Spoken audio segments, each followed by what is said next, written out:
स्टडीप्लेक्सिटी IAS। Hello all of you, आपका स्वागत है स्टडीप्लेक्सिटी IAS पे। मेरा नाम साकेत सौरभ है।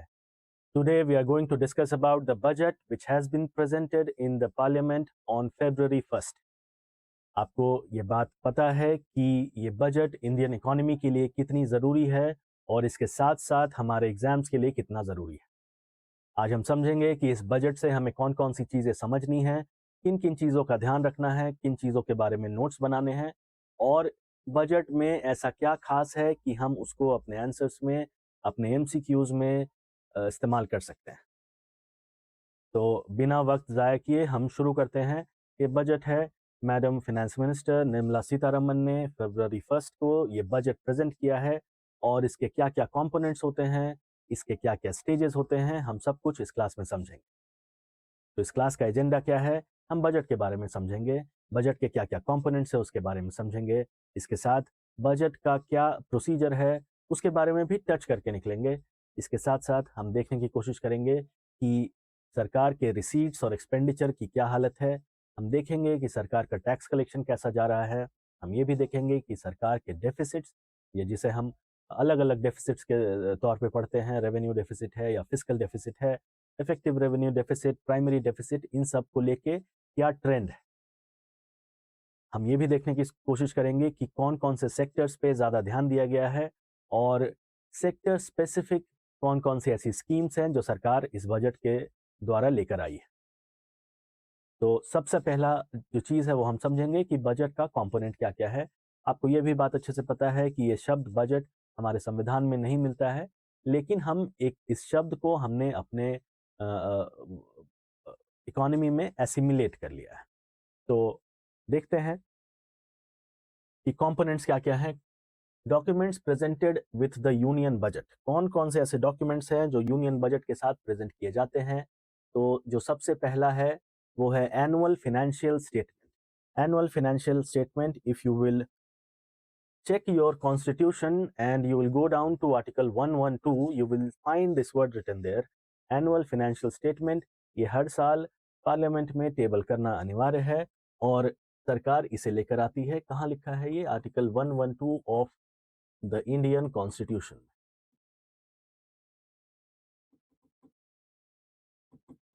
क्यों इतना ज़रूरी है? क्योंकि this is the core budget document और ये दिखाता है कि हमें एस्टिमेटेड रिसीट कितने हैं हमारे और एक्सपेंडिचर कितने हैं, क्योंकि ये पैसा हमारा ही है जो सरकार के पास रहता है और सरकार हमारे लिए ही एक्सपेंसेस करती है। इसीलिए ये ज़रूरी है, ये सरकार की जवाबदेही है कि सरकार इनके बारे में हमें बताए। दूसरा डॉक्यूमेंट क्या है? Demand for grants. दूसरा डॉक्यूमेंट है कि ministry wise details of expenditure. Ministry wise कौन कौन कौन सी मिनिस्ट्रीज में कितना एक्सपेंडिचर जाएगा, उन सब का डिटेल है डिमांड फॉर ग्रांट्स। अब इस डिमांड फॉर ग्रांट्स के लिए जब आपको पैसे निकालने हैं तो आपको सरकार के द्वारा एक एप्रोप्रिएशन बिल पास करना होता है। ये पार्लियामेंट पास करेगी और जब तक ये पास नहीं करेगी you can not withdraw 1 penny out of the consolidated fund of India. आपको ये सारी बातें पॉलिटी के कॉन्टेक्स्ट में पता भी है कि कंसोलिडेटेड फंड ऑफ इंडिया में जो पैसे रहते हैं उससे पैसे निकालने के लिए, क्योंकि अब आपको खर्च करने हैं, आपको एक एप्रोप्रिएशन बिल पास करना होता है। तो पहला एनुअल फाइनेंशियल स्टेटमेंट, दूसरा डिमांड फॉर ग्रांट, तीसरा एप्रोप्रिएशन बिल। इसके बाद जो चौथा है वो है फिनेंस बिल। फिनेंस बिल और कुछ नहीं, जितने टैक्स प्रपोजल्स होते हैं वो फिनेंस बिल में होते हैं। ज़्यादातर यहाँ पे डायरेक्ट टैक्सेस की बात होती है, थोड़ी बहुत इनडायरेक्ट टैक्सेस की भी बात हो सकती है, लेकिन जीएसटी की बात इसमें नहीं होगी क्योंकि जीएसटी काउंसिल का एक डोमेन है। जीएसटी काउंसिल में सेंटर भी होता है, स्टेट के रिप्रेजेंटेटिव्स भी होते हैं और जीएसटी काउंसिल ने हाल फिलहाल में ही एक डिसीजन लिया जो February 1st से लागू भी हो रहा है। तो फिनेंस बिल क्या है? ये वो है जिससे के माध्यम से आप ये समझते हैं कि अब इनकम टैक्स के स्लैब्स कितने होंगे, किनको कितनी छूट मिलेगी, मेरी इनकम इतनी है तो मुझे कितना टैक्स देना होगा, सरचार्जेस कितने होंगे, सेस कितने होंगे, ये सारी चीजें भी इसमें होती है। एक्सपेंडिचर और रिसीट का बजट, कि आपने कितना खर्चा किया और आपके पास प्राप्तियां कितनी हुई, what have you spent and what have you received. और जब हम एक्सपेंडिचर और रिसीट को साथ में देखें तो हमें यह भी पता चलता है कि क्या हम किसी तरीके के डेफिसिट में हैं। तो इस बजट के डॉक्यूमेंट में डेफिसिट्स के बारे में भी बताया जाता है कि हमारे रिसीट्स इतने थे, हमारे एक्सपेंसेस इतने हैं, तो इन दोनों में जो मिसमैच है वो हमें डेफिसिट की तरफ ले जा रहा है और हमारा ये डेफिसिट इतना है, रेवेन्यू डेफिसिट इतना है, इफेक्टिव रेवेन्यू इतना है, फिस्कल इतना है, प्राइमरी इतना है। मुझे उम्मीद है कि आप इन सब कॉन्सेप्ट्स के बारे में जानते हैं, अदरवाइज हमारे लेक्चर्स में हमने ये आपको बताया है। एक्सपेंडिचर, रिसीट, बजट ये भी देखते हैं। उसके आगे बढ़ें तो हम देखते हैं मैक्रो इकोनॉमिक फ्रेमवर्क। इसमें सरकार आपको जीडीपी ग्रोथ, इन्फ्लेशन का क्या चल रहा है आपकी अर्थव्यवस्था में, और बाकी फिस्कल इंडिकेटर्स जैसे कि फिस्कल डेफिसिट, जैसे कि डेट टू जीडीपी, इन सब चीज़ों के बारे में यहाँ लिख दो। फिस्कल इंडिकेटर्स का मतलब फिस्कल डेफिसिट, अलग अलग इंडिकेटर्स जिसमें सबसे ज़रूरी जो है फिस्कल डेफिसिट है, जिसमें जो सबसे ज़रूरी है वो डेट टू जीडीपी रेशियो है, जिसमें सबसे ज़रूरी टैक्स टू जीडीपी रेशियो है। इन सब चीज़ों के बारे में भी सरकार आपको बजट के माध्यम से समझाने की कोशिश करती है। इसके बाद fiscal policy strategy statement. Fiscal policy जो ये राजकोषीय नीति है, इसके लिए क्या स्ट्रैटेजी लेगी सरकार, what will be the governments approach, सरकार का अप्रोच क्या रहेगा टू फिस्कल डेफिसिट के लिए, डेट मैनेजमेंट के लिए, आपने जितना पैसा उधार लिया हुआ है उसको मैनेज करने के लिए आपकी क्या अप्रोच लेगी सरकार, उसके बारे में बात किया जाता है। रेवेन्यू मोबिलाइजेशन, आप रेवेन्यूज को कैसे मोबिलाइज करेंगे, कैसे नए आयाम, नए स्रोत स्थापित करेंगे ताकि आपकी प्राप्तियां बढ़े, क्योंकि आपको खर्च करने हैं तो आपको पैसे चाहिए। Medium term fiscal policy statement, अगले 3 साल के लिए हमारे क्या टारगेट्स होने वाले हैं उसकी भी बात की जाती है। फिस्कल टारगेट हमारे लिए क्या जरूरी है, और इसके साथ साथ मैं एक अपनी तरफ से, क्योंकि वो इसी में डिमांड फॉर ग्रांट में ही घुसा होता है, इसे मैं लिख देता हूं sector specific discussion and allocation. तो यहां से आपको यह समझ में आता है कि कौन से सेक्टर में, जैसे हेल्थ है, एजुकेशन है, डिफेंस है, फूड सेक्टर है, जैसे एग्रीकल्चर सेक्टर है, उसमें क्या क्या सरकार कर रही है, कितने पैसे एलोकेट किए हैं, सब्सिडीज में कितना खर्चा हो रहा है, इन सब नॉर्थ ईस्टर्न रीजन के डेवलपमेंट के लिए कितना खर्चा हो रहा है, ये सब हम लोग सेक्टर स्पेसिफिक में देखेंगे। अब इस लिस्ट में जो हमारे लिए जरूरी है, जब मैं हमारे लिए बोलता हूं तो मेरा मतलब उन सब एस्पिरेंट से है जो यूपीएससी या किसी और सर्विसेज की तैयारी कर रहे हैं, क्योंकि हमें जैसे टैक्सेशन प्रपोजल, आपको ये बात पता होनी चाहिए कि आपका कितना टैक्स लग रहा है अगर आप टैक्स पेयर हैं, नहीं तो उसमें बहुत ज्यादा अपना समय जाया करके there is lot of opportunity cost for every second that you are spending which is not required for your exam. तो इसके बदले कि आप ऐसी जगह पे अपना दिमाग और अपना समय जाया करें जहां से आपके एग्जाम का रिलेवेंस कम है, तो मैं ये आपको सुझाव दूंगा कि आप उन चीजों से बचें। तो इन चीजों में हम क्या देखेंगे, हम कौन कौन सी चीजों को देखते चलेंगे, हम देखेंगे सेक्टर स्पेसिफिक, ये तो चलो ये देखना जरूरी है, क्योंकि अगर आपके पास कोई सवाल आता है कि मैन्युफैक्चरिंग के लिए सरकार क्या कर रही है, एग्रीकल्चर के लिए सरकार क्या कर रही है, साइंस एंड टेक्नोलॉजी के लिए क्या कर रही है, हायर एजुकेशन के लिए क्या कर रही है, तो वो आपको यहीं से समझ में आएगा।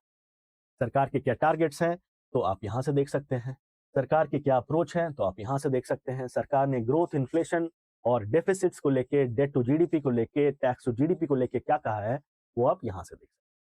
एक्सपेंडिचर और रिसीट का बजट ये हम देखेंगे, पर बहुत ही मैक्रो लेवल पे देखेंगे, बहुत मैक्रो लेवल पे हम बस ये देखेंगे कि एक्सपेंडिचर किस तरीके से हो रहा है, क्या वो रेवेन्यू एक्सपेंडिचर है, कैपिटल एक्सपेंडिचर है।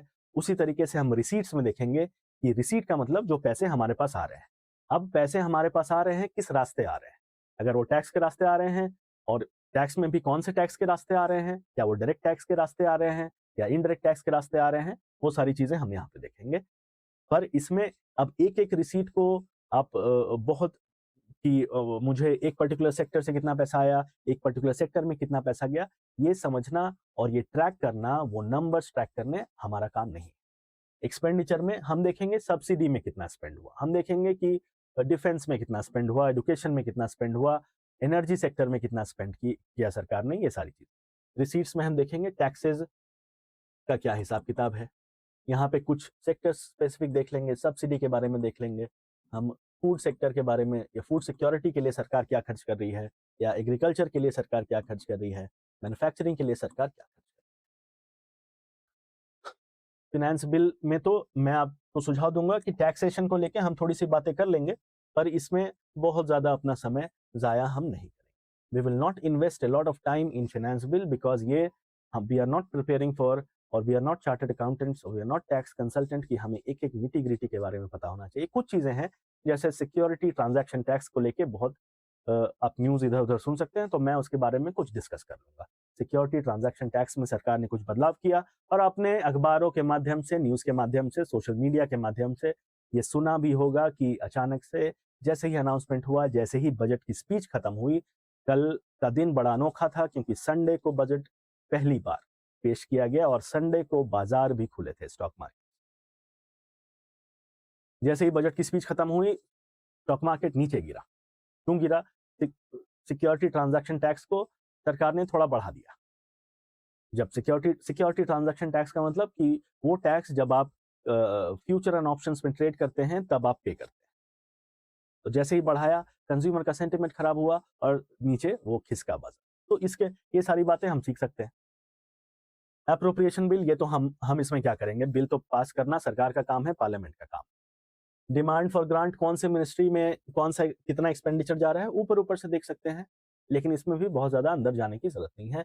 एनुअल फाइनेंशियल स्टेटमेंट में एस्टिमेटेड रिसीट एंड एक्सपेंडिचर, ये थोड़ा सा ये वाला हम देखते चलेंगे कि एस्टिमेटेड रिसीट्स और एक्सपेंडिचर कितने क्या है। तो मोटा मोटा ये आपका this is your summary that we are going to check, that we are going to see in this particular class. हम इन सारी चीजों के बारे में इस पर्टिकुलर क्लास में सीखने की कोशिश करेंगे। इससे पहले कि हम आगे बढ़ें, मैं आपको थोड़ा सा एक we will touch and go, we will just check कि what are the stages when a budget is presented in the parliament. क्या होता है? बजट को प्रेजेंट किया गया, बजट को दोनों हाउसेज में प्रेजेंट किया गया। बजट क्योंकि आपको पता है कि it is classified to be a kind of money bill, तो ये पॉलिटी में आपने सीखा है, मनी बिल में लोकसभा इस पर वोट कर सकती है, राज्यसभा के पास लिमिटेड पावर्स हैं, एक टाइम लिमिट है। उधर नहीं जाते हुए हम we will stick to the economy part of. हम समझेंगे कि प्रेजेंटेशन कर दिया, बजट का प्रेजेंटेशन हो गया। दूसरा, अब इस पे जनरल डिस्कशन होगा। जनरल जैसे ही प्रेजेंट किया जाता है और फाइनेंस मिनिस्टर का स्पीच होता है, उसके बाद हर मेंबर पार्लियामेंट को, चाहे वो इस हाउस में हो, लोअर हाउस में या अपर हाउस में, सबको एक प्रति एक कॉपी दी जाती है और फिर उसे तैयार करके उसे पढ़ के लोग आते हैं और जनरल डिस्कशन में पार्टिसिपेट करते हैं।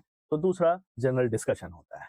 तीसरा कि डिपार्टमेंटली रिलेटेड कमिटीज के पास इसे भेजा जाता है। मान लेते हैं कोई डिफेंस की कमिटी है, कोई एग्रीकल्चर की कमिटी है, उसके पास भेजा गया, वो स्क्रूटनी करती है कि भाई आपने ये एलोकेट किया है, आपने इतने रिसीट्स की उम्मीद रखी है, आपने इतना एक्सपेंडिचर करना चाहा है इस पे, तो इस पर क्या हमारी प्रतिक्रिया है, वो लेके डिपार्टमेंटली रिलेटेड कमिटीज इसका स्क्रूटनी करते हैं। चौथा, हर मिनिस्ट्री का एक डिमांड फॉर ग्रांट रहता है कि भाई हमें इतने पैसे चाहिए क्योंकि हमें अपनी मिनिस्ट्री में इतनी सारी चीजों के लिए खर्चे के लिए पैसा चाहिए। ये हो गया। डिमांड फॉर ग्रांट जब हुआ तो उसके बाद आता है एप्रोप्रिएशन बिल। एप्रोप्रिएशन बिल वो बिल है जिसके पास होने के बाद ही ₹1 या कोई भी any Penney can be pulled out of the consolidated fund of India only after you pass the appropriation. Appropriation bill को पास कराइए आप, उसके बाद आपने जो लिखा है आपको उतने पैसे मिलेंगे। उसके बाद passing of finance bill. Finance bill is nothing but the tax proposal. इन दोनों बिल के पैसेज के बाद ये सारी चीजें स्मूथ चलने लगती है, फिर the financial year then starts. आगे बढ़ेंगे और हम थोड़ा सा देखते चलते हैं कि हमें हमारे रिसीट्स और एक्सपेंडिचर को लेके सरकार ने हमें क्या बताया है। रिसीट्स और एक्सपेंडिचर को लेके सरकार ने हमें क्या बताया, तो ये डॉक्यूमेंट सरकार हमें प्रेजेंट करती है। This is what they give us to, they give it to us, और ये पब्लिक डोमेन में रखा होता है। अगर आप इसे गौर से देखें तो यहाँ पे आपको रेवेन्यू रिसीट दिखाई देगा। I hope it is clear to all of you on the board. मुझे उम्मीद है कि आपको ये चीज़ अच्छे से दिखाई दे रही है। आप ये देख पा रहे हैं कि यहाँ पे रेवेन्यू रिसीट लिखा हुआ है, इतना पैसा रेवेन्यू के माध्यम से राजस्व प्राप्तियां हमारी इतनी होंगी, और कितना एस्टिमेट किया है इतना, और ये सारा अमाउंट जो है करोड़ में है। मतलब कितना है? यूनिट 10, 100, 1000, 10,000, लाख, 10 लाख, 35 लाख, अप्रोक्सीमेटली 35 लाख करोड़ रुपए। 35, मैं सिर्फ 35 लिखता हूँ यहाँ पे, मैं आपको कुछ समझाना चाहता हूँ। 35 लाख, ये सारी चीजें करोड़ में है, ठीक है? 35 लाख करोड़। तो 35 लाख करोड़ में टैक्स कितना है? टैक्स रेवेन्यू अगर आप गौर से देखें, टैक्स रेवेन्यू कितना है? How much is the tax revenue? Tax revenue is approximately 28 lakh. ये है कितना 35, this is 35 and out of 35 28 is tax revenue. तो I hope you understand the gravity of tax collection. आपको ये समझ आना चाहिए कि अगर रेवेन्यू रिसीट का जो रेवेन्यू रिसीट अगर 35 है और उस 35 में 28 टैक्स रेवेन्यू है तो टैक्सेस कितने जरूरी हैं हमारी अर्थव्यवस्था के लिए, ये आपको समझ में आना चाहिए। नॉन टैक्स का कितना है contribution? Is approximately 6 point something, approximately 6 point something non tax revenue. Non tax में क्या चीजें होती हैं? उसमें यूजर चार्जेस होते हैं, उसमें प्रॉफिट्स होती हैं सरकार की, जहां सरकार ने कुछ सरकारी कंपनीज में, LIC में सरकारी कंपनी है, उसने कुछ मुनाफा बनाया तो सरकार का मुनाफा है। डिविडेंड्स है, सरकार ने अगर कहीं निवेश किया है तो उससे जो पैसे कमाती है सरकार उसे हम डिविडेंड कहते हैं। उसके बाद इंटरेस्ट भी, सरकार ने किसी को लोन दिया हुआ है उस पर जो इंटरेस्ट कमाती है उसे हम इंटरेस्ट कहते हैं सरकार का। और ये सारी चीजें साथ में नॉन टैक्स रेवेन्यू होता है। Non tax revenue, what are non tax revenues? These are how much is the non tax revenue? Approximately 6%, 6 to 7%। I'll write 7 so that the math adds up, so that आपको math में confusion ना हो। लगभग ये 7 है, मैं 7 लेके चल रहा हूँ for the sake of simplicity. Sir वहां तो कुछ और लिखा है। For the sake of simplicity I am just writing yes, this is 6.66 lakh crore. I'm not going into the nuances of the digits. I'm just approximating it to 7. Please try to understand. Capital receipt. Capital receipt कितना है? What is the amount of capital receipt that you have? This one.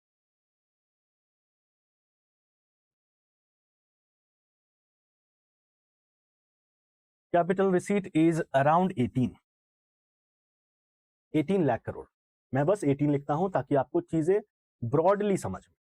18 लिखा मैंने वहां पे, चलो अच्छा लग रहा है 18।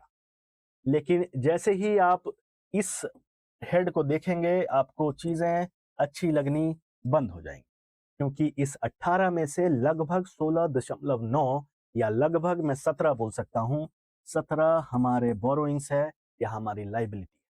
अगर हम कैपिटल रिसीट्स में 18 लाख करोड़ रुपए कमा भी रहे हैं तो उसमें से 17 लाख करोड़ रुपए ऐसा पैसा है जो कि हमने बोरो किया हुआ है, जो कि हमारी लाइबिलिटी है, जो हमें वापस देना है।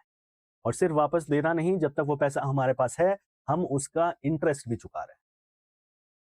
हम का मतलब सरकार, पैसा तो हमारा ही है, आपका हमारा। तो रिसीट्स वाले सेगमेंट से हमें 2-3 चीजें समझ में आई। आप चाहें तो इस बात को नोट कर सकते हैं। Receipts, or what are receipts? Receipts are the amount or the money which comes into the pockets of the government. Point number 1. दूसरा हिस्सा, there are 2 components of receipt. The first one is revenue receipt. The second one is capital receipt. What is revenue receipt? Revenue receipt is the money which is recurring, जो बार बार आता है, जो हर एक interval के बाद फिर से आता है, और इसका कोई एसेट लाइबिलिटी इन पे कोई प्रभाव नहीं पड़ता है।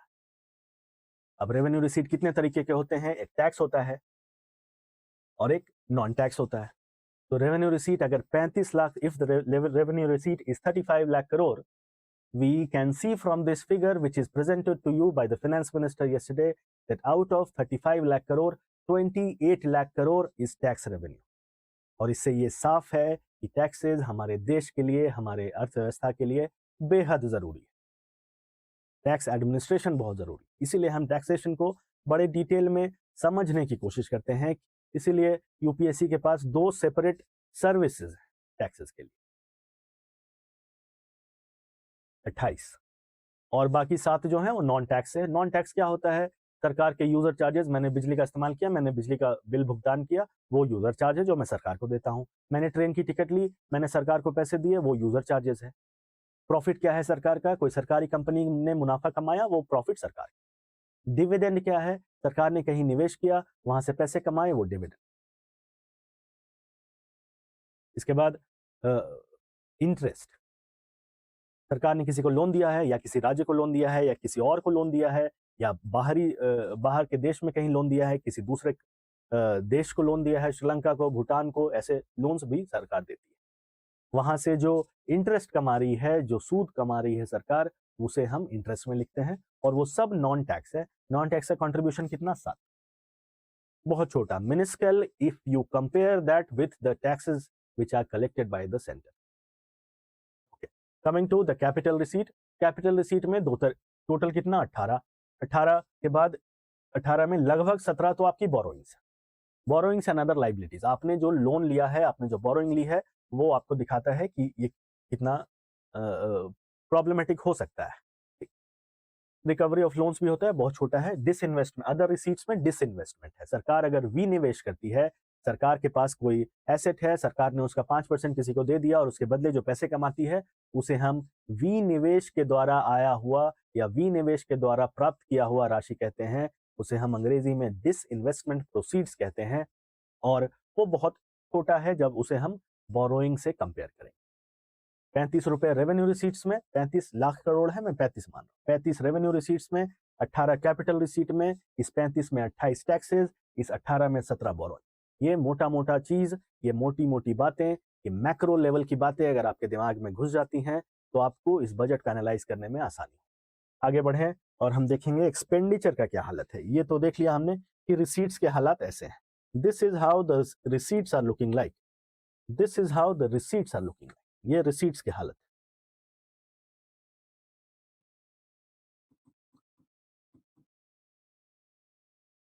नीचे आए और हम एक्सपेंडिचर की बात करें।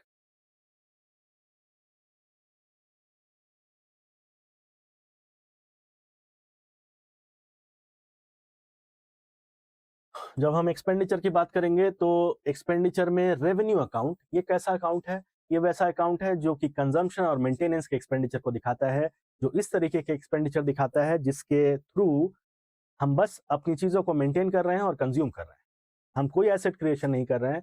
वैसे खर्चे हम रेवेन्यू अकाउंट में लिखते हैं, वैसे expenses, those expenses are written beneath the revenue account. Revenue account में खर्चा कितना, टोटल खर्चा कितना, टोटल खर्चा इज 53 लाख करोड़।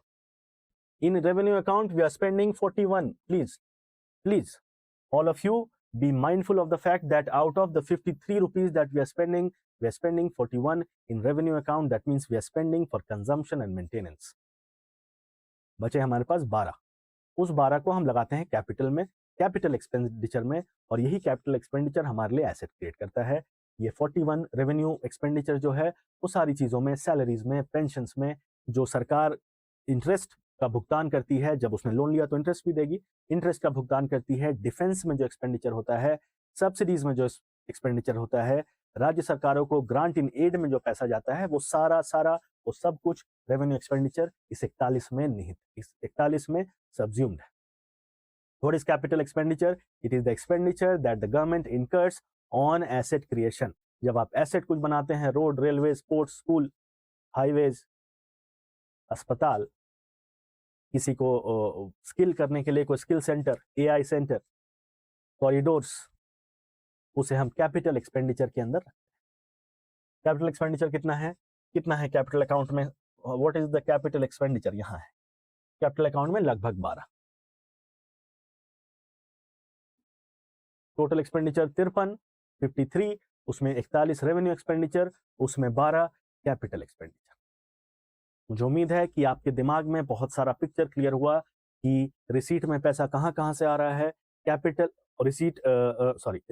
रिसीट्स में पैसा कहाँ कहाँ से आ रहा है, रेवेन्यू से कितना आ रहा है, कैपिटल से कितना आ रहा है, रेवेन्यू में टैक्सेस से कितना आ रहा है, कैपिटल में बोरोइंग का कितना पैसा हमारे पास पड़ा है।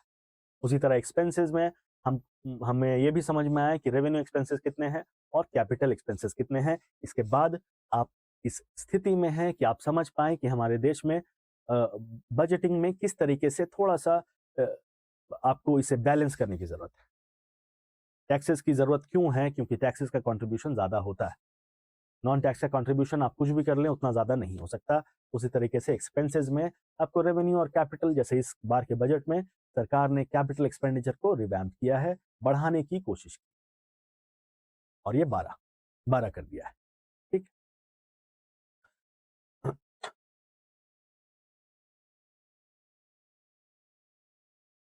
ये 10 था और इसे 12 कर दिया गया, लेकिन फिर भी आप यहाँ पे देखिए कि अभी भी there is a lot to be done. Revenue expenditure अभी भी कैपिटल से बहुत ज्यादा है। क्या रेवेन्यू बहुत खराब है? नहीं, बहुत खराब नहीं है, उसकी भी जरूरत है, पर हमें कैपिटल को भी थोड़ा और पुश करने की जरूरत है, क्योंकि जब आप कैपिटल एक्सपेंडिचर करेंगे, मतलब सरकार कैपिटल एक्सपेंडिचर करेगी, तभी एसेट क्रिएशन होगा।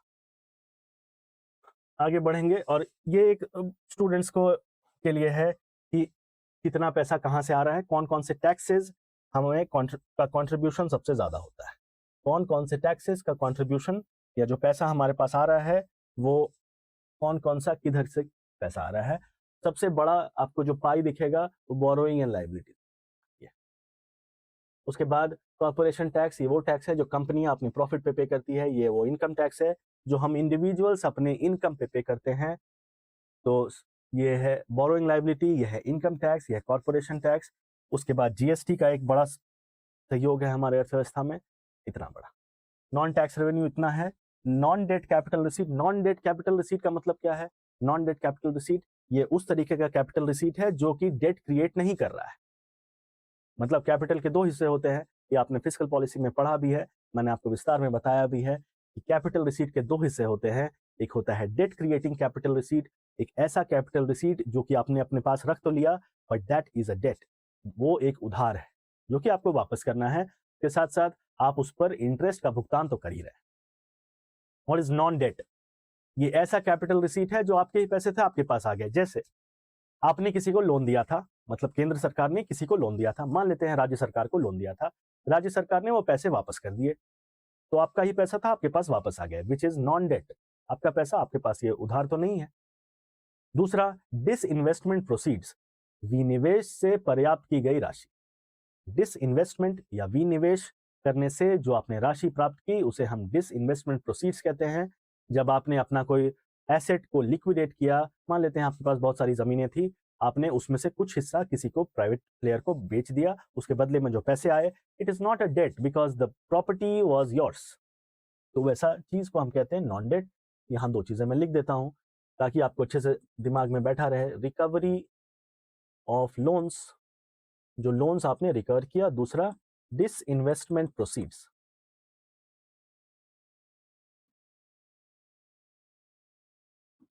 डिसइन्वेस्टमेंट प्रोसीड्स,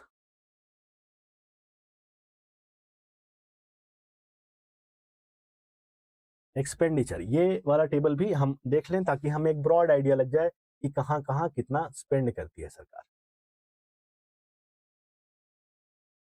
सरकार का खर्चा मतलब केंद्र सरकार का खर्चा कहां पे कौन कौन सा है।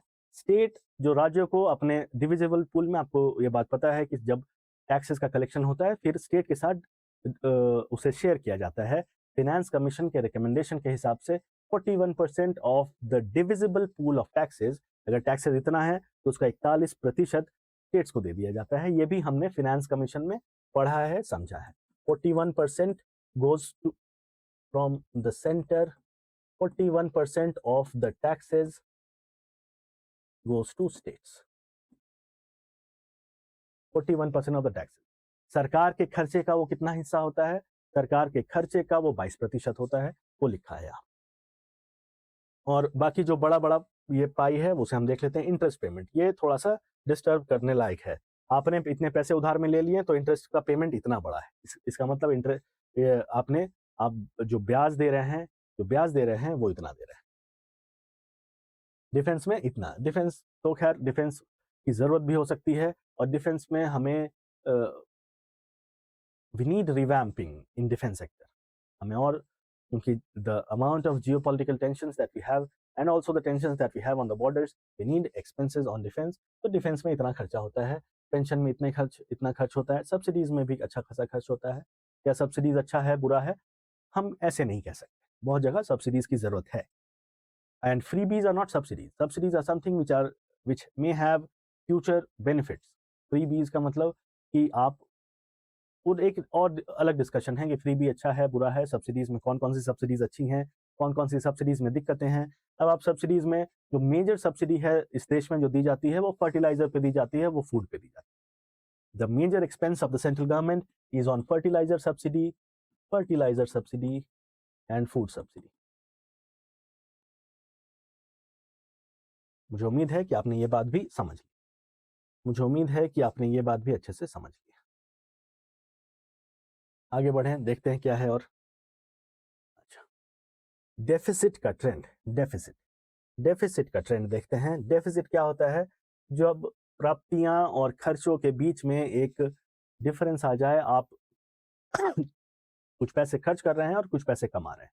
जब आप जो खर्च करते हैं वो अधिक हो जितना आप कमा रहे हैं उससे, तो डेफिसिट रहेगा। तो डेफिसिट, ये हमने फिस्कल पॉलिसीज में ये डेफिसिट, क्योंकि ये क्लास बजट को समर्पित है, मैं नहीं चाहता कि मैं थियोरी में जाऊं और ये चीजें थोड़ा सा क्लास इलोंगेट हो जाएगा, स्ट्रेच हो जाएगा, उसके लिए आप फिस्कल पॉलिसी की क्लासेस देख सकते हैं। डेफिसिट के लिए आप देख रहे हैं ये जो ब्लू लाइन है, this is fiscal deficit, this blue line is representative of the fiscal deficit. ये फिस्कल डेफिसिट दिखाता है, ये ट्रेंड ऐसा रहा है, 2017-18 में इतना था, इतना हो गया 4.6%, and when we write percent, what are we denoting? 4.6% of what? 4.6% of the GDP. GDP का इतना प्रतिशत फिस्कल डेफिसिट है। ये डेफिसिट क्यों जरूरी है? Because it is indicative of the total borrowings. Fiscal deficit आपको इंडिकेट करता है कि आपकी बोरोइंग्स कितनी है, और इसीलिए ये एक ऐसा डेफिसिट है जिसको सरकार हमेशा ट्रैक करती है। सरकार चाहती है कि इसे कम से कम रखा जाए, और fiscal responsibility budget management act में भी इसके लिए कुछ क्राइटेरिया सेट किया गया है। अभी 16th फाइनेंस कमीशन की रिपोर्ट सौंप दी गई है नवंबर 2025 में, और 16th फाइनेंस कमीशन ने भी रिकमेंडेशन में अपने फिस्कल डेफिसिट टारगेट को रखा है। 9.2 in the year to 9.2 in 2020-21. Why? Because we were hit by pandemic. हमारा डेफिसिट बढ़ गया था। क्यों? क्योंकि कमाई तो हो नहीं रही थी सरकार को, खर्चे तो बढ़ ही रहे थे, तो डेफिसिट ज्यादा हो गया। क्यों? क्योंकि सरकार ने फिर बोरोइंग की, और वो फिर धीरे धीरे जैसे जैसे इकोनॉमी ने रिकवर किया वो धीरे धीरे नीचे आ गया। अभी फिलहाल ये 4.3% है, और ये बाकी डेफिसिट्स के भी कर्व्स हैं आपके पास। यूपीएससी ने एक दो बारी ट्रेंड पे सवाल पूछ लिया है कि पिछले 5 साल में कैसा ट्रेंड है, is it decreasing, is it increasing, is it consistently decreasing, is it steadily decreasing, और इज इट स्टीडीली इंक्रीजिंग। इसीलिए ये ग्राफ्स आपके एग्जाम्स के लिए भी जरूरी हो जाती है। यही ग्राफ हिंदी में नीचे लिखा है, और मुझे समझ, अच्छा, ये debt percentage of GDP, debt as a percentage of GDP, आपने अपने जीडीपी का कितना अनुपात डेट में रखा हुआ है।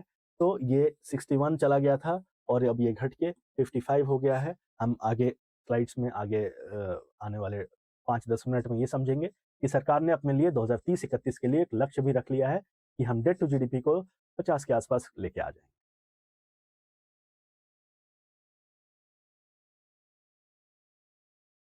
Trends in tax receipt, tax receipts के क्या क्या ट्रेंड, टैक्स रिसीट के क्या क्या ट्रेंड है, डायरेक्ट टैक्स कितना है, डायरेक्ट टैक्स का क्या रिसीट है, इनडायरेक्ट टैक्स है, और ग्रॉस टैक्स। ठीक है, डायरेक्ट टैक्स हम यहाँ पे देखेंगे, इसको देखने की कोशिश करते हैं। 6.9% of the GDP is direct tax, of GDP is direct tax. Direct direct tax का मतलब वैसे टैक्स जो डायरेक्ट टैक्सेस है, मतलब कि the point of incidence of tax, जिस पे कर लागू किया गया है, कर को भुगतान करने की जवाबदेही और उसका बोझ, वो दोनों एक ही इंसान पे हो, उसे हम डायरेक्ट टैक्स कहते हैं। मैं कुछ पैसा आमदनी करता हूं, मेरी आमद है, और मैं, सरकार मुझे कहती है कि आप पे हमने ये इनकम टैक्स लागू किया, उस टैक्स को भरने की जवाबदेही, उसकी जिम्मेदारी और उसका बोझ सब मुझ पर ही है, इसीलिए इसे हम डायरेक्ट टैक्स कहते हैं। What is the case otherwise? Indirect taxes में क्या होता है? सरकार ने टैक्स लागू किया एक रिटेलर पे कि भाई तुम जब ये सामान बेचोगे तो 18% की जीएसटी तुम्हें सरकार को पे करनी पड़ेगी। The point of incidence of tax is him. The tax लागू किया गया इस ट्रेडर पे, लेकिन इस टैक्स की वसूली, इस टैक्स का बोझ ये ट्रेडर शिफ्ट करता है कंज्यूमर्स। जैसे हम जब बाजार में सामान लेने जाते हैं, हमने सामान खरीदा, हम सामान के बिल के साथ वो जीएसटी ऐड करके देता है, so the burden lies on someone else, and that is why these kind of taxes are known as indirect taxes. GST is a classic example of indirect tax. तो यहाँ पे यही लिखा है कि डायरेक्ट टैक्स कितना है, इनडायरेक्ट टैक्स कितना है, डायरेक्ट टैक्स कितना है और इनडायरेक्ट टैक्स कितना है, यही चीज यहाँ पे लिखी हुई है। नीचे क्या दिया सरकार ने, यहाँ पे दिखाया कि trend in net receipts of the centre, जो सरकार की नेट प्राप्तियां हो रही हैं साल दर साल, उसमें कैसा ट्रेंड है। और ये एक अच्छी खबर है कि रिसीट्स में बढ़ोतरी हुई है। आप ये देख पा रहे हैं कि ग्राफ ऐसे जा रहा है, the graph is going in this manner, this trend is promising, this trend is good for the economy, क्योंकि हमारे रिसीट्स, हमारी प्राप्तियां बढ़ रही हैं, तो इसलिए ये ट्रेंड है। एक्सपेंडिचर की बात की गई है, अब इसे हम देख लेते हैं एक बार जल्दी से।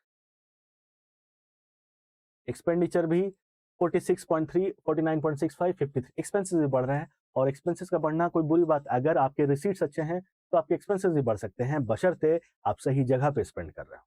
आप ऐसी जगह पे स्पेंड कर रहे हो जो आपको फ्यूचर बेनिफिट देगी। आप स्किल सेंटर्स बना रहे हो, आप हॉस्पिटल्स बना रहे हो, आप स्कूल्स बना रहे हो, आप ह्यूमन कैपिटल का विकास कर रहे हो, आप पब्लिक इंफ्रास्ट्रक्चर का विकास कर रहे हो, आप फिजिकल कनेक्टिविटी का विकास कर रहे हो, आप डिजिटल कनेक्टिविटी का विकास कर रहे हो, तो ये सारी चीजें सही है। तो ये भी बढ़ रहा है, खर्चा बढ़ना, सरकार के द्वारा खर्च बढ़ना is a good thing in the economy, provided the expenditure is prudent and it maintains a fiscal discipline. दो बातें कही मैंने। एक्सपेंडिचर अच्छी बात है, आप खर्च कर रहे हैं, पर कहाँ खर्च कर रहे हैं, वेदर द पॉलिसीज आर सोची समझी पॉलिसीज हैं, whether the policies are prudent और नॉट, इकोनॉमिकली प्रूडेंट, सोची समझी जांची पड़ताली चीजें हैं या नहीं, and you are maintaining fiscal discipline. Discipline का मतलब, फिस्कल डिसिप्लिन का मतलब, फिस्कल डिसिप्लिन का मतलब कि आप उधार लेके तो बहुत ज्यादा खर्च नहीं कर रहे हैं, ऐसा तो नहीं कि आपका डेट टू जीडीपी बहुत बढ़ता जा रहा है, आपका फिस्कल डेफिसिट बहुत बढ़ता जा रहा है और आप अब खर्च बढ़ाए जा रहे हैं। खर्च बढ़ाइए, लेकिन make sure that every policy that you are investing in is a prudent economic policy and you are maintaining fiscal discipline. Fiscal discipline भी रख रहे हैं और आप फिस्कल डिसिप्लिन रख रहे हैं, आपकी पॉलिसीज जो है वो प्रूडेंट। कैपिटल एक्सपेंडिचर, पूंजीगत व्यय। कैपिटल एक्सपेंडिचर कैसा एक्सपेंडिचर है? कैसा एक्सपेंडिचर है? It is that kind of an expenditure जहां पे आप एसेट क्रिएट करते हैं। तो आप देख रहे हैं कि इसमें बढ़ोतरी हो रही है। ये जो लाल लाल वाला बार है, this red bar is indicative of capital expenditure. तो आप देख रहे हैं ये 1.5 से बढ़ के आज 3.1 हो गया है, and this is a good sign in the economy because now you are spending in areas which are creating assets for the country. Assets क्या है? एसेट वो चीज है जो आपको फ्यूचर बेनिफिट्स देता है। ट्रांसफर टू स्टेट्स, ये सारी चीजें, बहुत सारी चीजें हमारे काम की नहीं, बहुत सारी चीजें जो हमारे काम की है हमने ओवरव्यू दे दिया। इसके बाद जो क्लासेस आएंगी हम उसमें हर एक मुद्दे को पकड़ के चलेंगे। इसके साथ साथ मेरा आपको ये सुझाव है कि आप फिस्कल पॉलिसी की क्लास देखें, तो आपको ये सारी चीजें अच्छे से समझ में आएगी। अब फिनेंस मिनिस्टर ने कौन कौन सी चीजें बोली, तो उन्होंने बोला कि विजन हम उनका क्या है, इकोनॉमिक ग्रोथ के इंटरवेंशन को क्या करेंगी, इंफ्रास्ट्रक्चर में क्या किया जाएगा, ह्यूमन कैपिटल एंड सर्विसेज में क्या किया जाएगा, एग्रीकल्चर एंड रूरल इनकम में क्या किया जाएगा, एम्पावरमेंट ऑफ रीजनल फोकस क्या किया जाएगा, और फिस्कल मैनेजमेंट कैसे किया जाएगा। ये सारी चीजें फिनेंस मिनिस्टर ने कहा है। तो ये तो बजट की डिटेल्स हो गई। This is what you see in the news and the newspaper. What we have seen till now is the concept part of, जो शायद आपको न्यूज में या न्यूज़पेपर में नहीं मिले उतने डिटेल में, क्योंकि न्यूज का जो इंटेंट है और हमारे क्लासेस का जो इंटेंट है उसमें थोड़ा सा डाइवर्जेंस है। हम आपको परीक्षा के लिए तैयार कर रहे हैं। अब ये सारी चीजें फिनेंस मिनिस्टर ने कही। जब मैं आपको अगला स्लाइड दिखाऊंगा तो आपको ये चीजें और बेहतर समझ में आएंगी। 2026-27 के बजट में, this is budget 2026-27, what has the finance minister said, she has said, उन्होंने बहुत चीजें बोली। पहली चीज क्या बोली? अब ये बजट है, एक माइंड मैप बना हुआ है। इसमें पहली चीज जो फाइनेंस मिनिस्टर ने कहा, वो कहा है कि हम विकसित भारत बनाने के लिए, विकसित के लिए हम क्या क्या करेंगे, हम एक विकसित भारत बनाएंगे कब तक? 2047 तक, 2047। हम ग्रोथ की बात करेंगे, we will talk about growth. Fulfil people's aspiration, सिर्फ ग्रोथ की बात नहीं करेंगे, हम डेवलपमेंट की भी बात करेंगे। इसके साथ साथ हम इंक्लूजन की बात करेंगे। तो फाइनेंस मिनिस्टर ने, she has said it very explicitly that the entire budget is based on 3 pillars. The first pillar is growth, the second pillar is development, and the third pillar is inclusivity, मतलब समावेशी विकास। हम growth की, हम आर्थिक वृद्धि की बात करेंगे, हम सामाजिक विकास की बात करेंगे और हम समावेशी विकास की बात करेंगे। इसके बाद क्या कहती हैं? इसके बाद हम मैन्युफैक्चरिंग को बूस्ट करेंगे। आपको ध्यान होगा कि इकोनॉमिक सर्वे का जो पहला पन्ना है, जो कवर पेज है, वो भी इस बात को दर्शाता है कि सरकार का अगला ध्यान केंद्रित होने वाला है मैन्युफैक्चरिंग पे। मैन्युफैक्चरिंग में बायोफार्मा के लिए बायोसिमिलर्स और एक नया स्कीम लेके आएगी, बायोफार्मा शक्ति। इंडिया क्योंकि semiconductor is the need of the hour. जो चीज़ आप देखते हैं गाड़ियों में, सोलर पैनल में, चाहे इलेक्ट्रॉनिक डिवाइसेस में, हमें सेमीकंडक्टर की ज़रूरत है। इसीलिए semiconductor mission 2.1। Electronic component scheme, electronics में आपको पता है कि हमें आगे बढ़ने की बहुत ज़रूरत है। सरकार ने प्रोडक्ट लिंक्ड इंसेंटिव जैसे स्कीम्स लेके भी आई है। तो हम क्या क्या करेंगे? रेयर अर्थ कॉरिडोर के लिए 4 स्टेट्स का चुनाव किया गया है। मैं आपसे जब ये डिटेल में पढ़ेंगे तो वो कौन कौन से स्टेट्स हैं, क्यों उस स्टेट्स में मिनरल रिच स्टेट्स हैं, उड़ीसा, आंध्र प्रदेश, ये सारे स्टेट्स, जिन स्टेट्स का चुनाव किया गया है 4 स्टेट्स का, वहाँ पे मिनरल रिच है। हमें रेयर अर्थ मेटल्स चाहिए क्योंकि अब जो ज़माना आने वाला है वो रेयर अर्थ मेटल्स का है। And China owns right now 90% of the value chain of rare earth metals। तो हमें ज़रूरत है कि हम धीरे धीरे रेयर अर्थ मेटल्स के खनन में हम ध्यान लगाएं। केमिकल पार्ट्स बना के लेके आएगी। Container manufacturing, just a second, container manufacturing, container manufacturing क्यों? क्योंकि जब आप लॉजिस्टिक्स में, जब आप ग्लोबल सप्लाई चेन में एक इंपॉर्टेंट प्लेयर बनना चाहते हैं, आपको कंटेनर्स को मैन्युफैक्चर करना होगा, अपने पोर्ट्स को एक्टिव करना होगा। इसलिए कंटेनर मैन्युफैक्चरिंग पे ध्यान दिया जाएगा, जिसके बारे में सरकार का कहना है। Textile sector, all of you know this, that because now we have signed a FTA with the European Union, there is a large scope for textiles in that geography। तो हम टेक्सटाइल्स पे ध्यान देंगे, नेशनल फाइबर स्कीम लेके आएंगे, mega textile park लेके आएंगे, skilling करेंगे लोगों की ताकि वो अच्छे टेक्सटाइल्स बना पाए। इसके आगे आप बढ़ें तो आपको दिखाई देगा कि हम कुछ MSMEs को, micro small and medium enterprises को चैंपियन सेक्टर्स घोषित करेंगे ताकि उस पर सरकार का खास ध्यान रहे। ग्रोथ फंड लेके आएंगे, trade related electronic discounting system, TREDS। मतलब कि जब आप ट्रेड करते हैं तो आपको एक ये फाइनेंशियल सिस्टम है जिसकी मदद से आप अपने पैसे वहां से ले सकते हैं। This is a kind of चलान आप मान सकते हैं इसे नॉर्मल लेमैन टर्म्स में। Trade related electronic discounting system which is known as TREDS। Corporate मित्र बनाएंगे। पब्लिक कैपेक्स, ये एक अच्छी खबर है जो कि हमने कैपिटल एक्सपेंडिचर में भी देखा कि पब्लिक कैपेक्स का मतलब कैपिटल एक्सपेंडिचर। कैपिटल एक्सपेंडिचर कितना कर रही है सरकार? लगभग 12 lakh crore, 12 lakh. Infrastructure risk guarantee fund, dedicated freight corridor identify कर लिया गया है कि कहाँ कहाँ हम फ्रेट कॉरिडोर्स बनाएंगे। कोस्टल कार्गो को प्रमोट किया जाएगा, सिटी के इकोनॉमिक रीजन्स को प्रमोट किया जाएगा, high speed rail corridors. Education to employment, allied health professional expansion. जब AI आ गया है तो हमें हेल्थ केयर पे, केयर इकोनॉमी पे, केयर क्योंकि एक ऐसी चीज़ है जो कि AI रिप्लेस नहीं कर पाएगा और हमें बहुत ज़्यादा हेल्थ केयर प्रोफेशनल्स की ज़रूरत भी है। मेडिकल वैल्यू टूरिज्म, हमें ऐसे हब्स बनाए जाएंगे 5 जो कि मेडिकल टूरिज्म को बढ़ावा देंगे। दूसरे देश से आए हुए लोगों को गुणवत्तापूर्ण और सस्ते इलाज की सुविधा दी जाएगी, तो उसे मेडिकल टूरिज्म कहते हैं। इसे ऑरेंज इकोनॉमी कहा गया है। ऑरेंज इकोनॉमी, देश में content creation, Instagram, YouTube is a $20 billion का market and that is why the government has said, the finance minister has said कि 15,000 सेकेंडरी स्कूल्स में हम ऐसे लैब्स, ऐसे ट्रेनिंग सेंटर स्टैब्लिश करेंगे जो कि उन बच्चों को कंटेंट बनाने में, ग्राफिक डिजाइनिंग में, वीडियो रिप्रेजेंटेशन में, इन सब चीज़ों में, गेमिंग में, इन सब चीज़ों में मदद करेगी। यूनिवर्सिटी टाउनशिप्स बनेंगे जिसमें एक टाउनशिप होगा, उसमें यूनिवर्सिटीज़ भी होंगी, स्कूल्स भी होगा, रिसर्च का लैब भी होगा, PhD लैबोरेटरीज होंगी, वो सारी चीज़ों के बारे में बात की गई है। National institute of hospitality, tourism को विस्तार के लिए, AI के लिए भारत विस्तार AI टूल, इसको अनाउंस किया सरकार ने। कोकोनट प्रमोशन के स्कीम, आप ध्यान रखें जो बच्चे प्रीलिम्स की परीक्षा देने वाले हैं, ये आपके लिए ज़रूरी, ये आपके लिए बेहद ज़रूरी।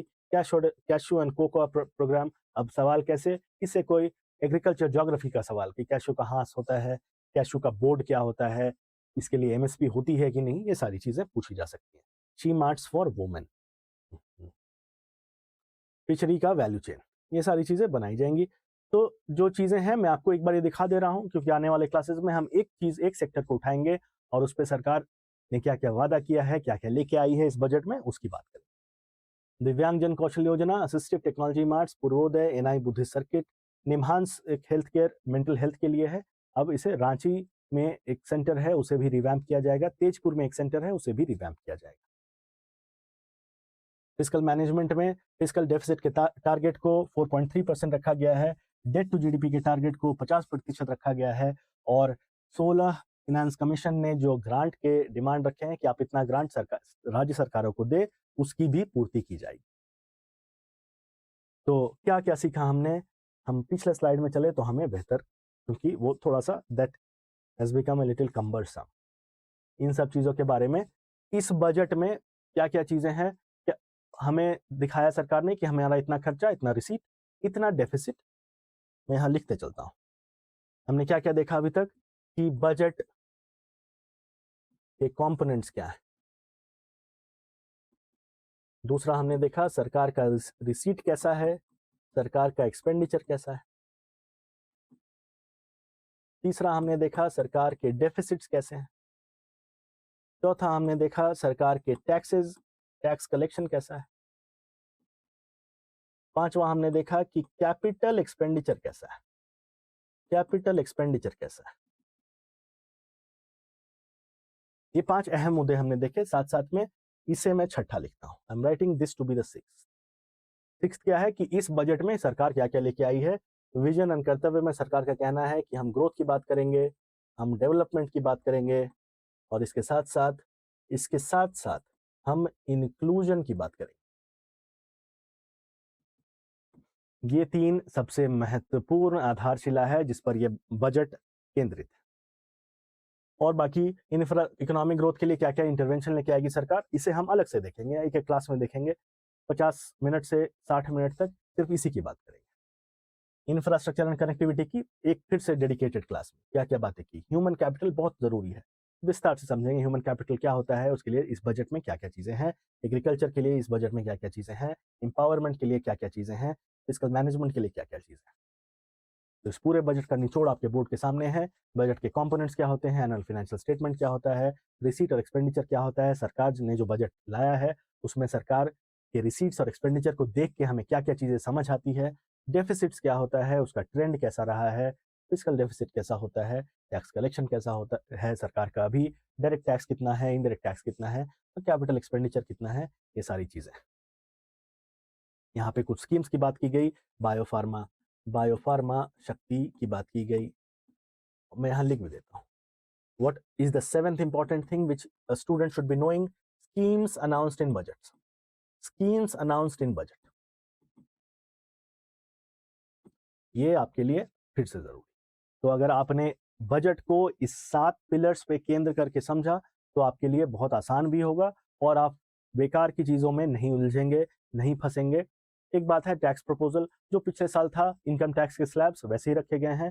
12.75 लाख रुपीज अगर आपकी सालाना इनकम है तो आपके डिडक्शंस को, अगर आप 75% 75,000 रुपीज का डिडक्शन क्लेम करते हैं तो आपके इनकम टैक्स की देई आप कुछ इनकम टैक्स नहीं देंगे, you will be a nil tax. उसी तरीके से इस बार टैक्स में एक छोटा बदलाव किया गया कि सिक्योरिटी ट्रांजैक्शन टैक्स को बढ़ाया गया। इसकी वजह से फ्यूचर एंड ऑप्शन मार्केट में डिसरप्शन आया और उसकी वजह से स्टॉक मार्केट्स नीचे। बस ये 2 सिंपल मुद्दे, वो भी आपके, मैं I am assuming that the students who are watching me they are not tax payers, तो आपके लिए इतनी समस्या की बात है भी नहीं। और मैं ये आपसे उम्मीद है और आपको सुझाव भी है कि अभी आप फ्यूचर ऑप्शन की ट्रेडिंग भी नहीं कर रहे हैं। तो टैक्स की जो 2 बातें थी वो आपके काम की बिल्कुल भी अभी नहीं है। For the time being this is not of your concern. मुझे उम्मीद है कि आपने ये वीडियो पूरा देखा है और आपको इस वीडियो से ये समझ में आया कि हम क्या क्या पढ़ने वाले हैं। जब हम अगली बार मिलेंगे तो हम एक एक करके बजट के सारे सेक्टर्स में क्या एलोकेशन है, क्या दिक्कतें हैं, सरकार ने क्या इंटरवेंशन किया, उन सब चीज़ों के बारे में समझेंगे। धन्यवाद।